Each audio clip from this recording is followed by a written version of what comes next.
पीक विम्यावर रविकांत तुपकर आक्रमक. जुनी ₹1 4 ट्रिगरची योजना पुन्हा सुरू करा आणि पीक विमा कंपन्यांचे टेस्ट ऑडिट करा, अशी मागणी तुपकरांनी केली आहे.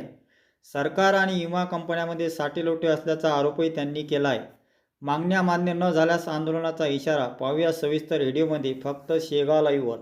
मी कोणत्याही प्रकारचं पीक कर्ज घेतलं नाही, अशा पद्धतीचं हमीपत्र शेतकऱ्यांकडून पीक विमा कंपन्या भरून घेत आहेत.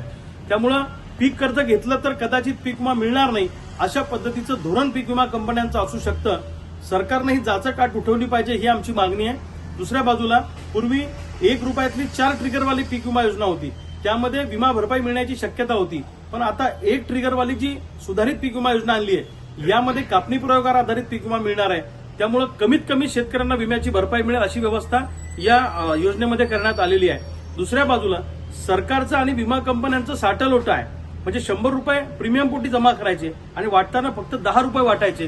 प्रचंड मोठा स्कॅम या विमा कंपन्यांनी केलेला आहे. 2024 मध्ये तर महाराष्ट्रामध्ये अनेक शेतकऱ्यांचं 80% 70% नुकसान पंचनाम्यामध्ये असताना त्यांना रक्कम 0 टाकलेली आहे.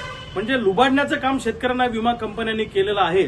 त्यामुळं सरकारला आमची विनंती आहे, जी 4 ट्रिगरवाली जुनी पीक विमा योजना होती ₹1 ती पीक विमा योजना पुन्हा आणा.